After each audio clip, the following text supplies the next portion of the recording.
Hey everybody, Dean Kulawira, IT recruiter at SRA Staffing, doing a job search video. Uh, Hope everybody's having a great week. I know we're reaching the tail end of the week, but I know you're not slowing down, especially if you're in job search mode.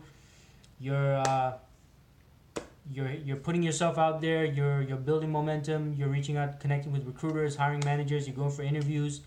And if you're not, you're focusing on keeping that pipeline full. I'm always talking about keeping that pipeline full, right?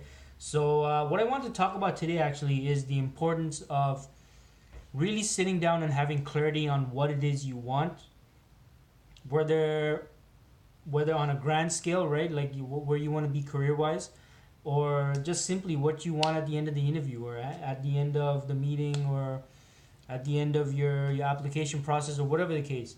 You need to have that clarity and intention because no one else can really do that for you, right? I mean, myself as a recruiter, I can't tell you what career you should be taking, what roles you should be applying to. You have to do your due diligence as well. Like I can give some input, I might be able to give an opinion or my input, maybe some thoughts and perspectives from my end, but no one else can really decide on that for you. And what really inspired me to do this video was I occasionally get requests from, and it's usually from new graduates and or junior IT professionals that reach out to me and say, "Hey, Dean, I watch your videos, blah, blah, etc., etc." And I'm interested in this. I like this. Like, which one should I pick? Now, what's concerning about that is it's different if they were asking me, what's your opinion on each of these fields, right? But look, no one can choose for you like which career you should be taking. Like that's something that you have to decide on, and you have to really sit down and think about. Like, okay, what does this role entail? What does this one entail? What does this one entail? Like, what do I have to study, or what courses, certifications I got to take for each? What does the future look like? Is this a field that I can see myself in for the next, I don't know, 10, 20, 30 years? And you got to do that research. And you should only, I mean, you have to do your due diligence and do your research. And that's going to help you actually during the interview process because it's going to give you more clarity, right? Because you're going to know exactly where you want to be within the next month to within the next maybe 10 years, even though that might be thinking too far ahead for some. But hey, I personally think like you should be thinking about the next 10, 20, 30 years. Right? So you see my point. So even at an interview then, when they're asking you about, well, what do what do you see yourself doing, or what do you think about this technology or this tool, or we're doing this project, like what do you think about it? Now in your responses you can tie that into your plan, your career plans, right? Not only in the short term but in the long term as well.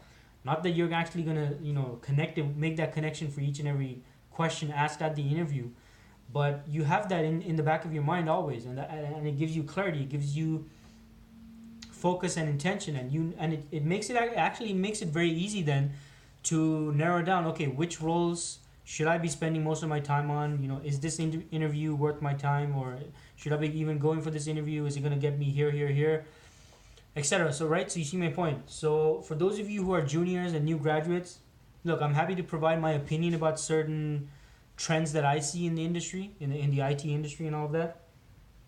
But look, I can't make the decision for you in terms of what you should be doing for your career. That's something you got to do. That's your due diligence.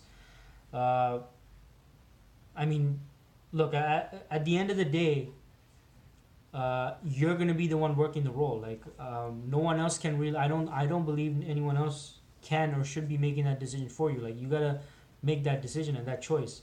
And obviously, it could be based on your circumstances or your personal situation, whatever the case. But even then, the decision should be up to you. Like, you should be assessing your situation and all the different factors in your life, and do the research, do the due diligence, know what you want, have that clarity, have that focus, and that intention basically. And I guarantee it's going to assist you a lot in the interview process because you're going to have a focus. It's going to help you uh, prioritize even better, like the roles that you're considering that you might be applying for. And just you're having a short term or long term and long term vision is very important. So keep that in mind, right? So again, do your due diligence, do the research on the various career fields that you're interested in, and be knowledgeable about what you want, and make a choice. Pick one. Pick one. And if at some point after working in that field you decide that, hey, maybe this isn't such a good idea, then do what needs to be done and make the switch then into something else, right? And it all comes down to having all that information that you've collected, the research that you've done, so you can determine what you want to do moving forward, right? So that's my tip today, and it's primarily for new graduates or junior IT professionals out there, or junior professionals in any field for that matter. So I hope that helped those of you out who are juniors or at the entry level. If there's any particular topics you want me to cover, don't hesitate in letting me know. Again, for those of you who don't know me, my name is Dean Kulawira. I'm an IT recruiter at SRA Staffing. We're based out of the Yonge and Shepherd area. If you're ever in the area and you're an IT professional, and you're going to be in the area, you want to meet up at our offices, talk about your background, see if I have any roles for you, feel free to give me a heads up. At least give me 24 hours actually probably 48 hours notice in case I have other meetings booked. And I'd be happy to meet with you. I'm always looking to connect with people, specifically IT professionals. That's the sector that I specialize in here in Toronto. So again, thanks so much for watching. Make sure you like, share, comment. Always happy to hear your thoughts. And I'll see you again soon. Thanks. Bye.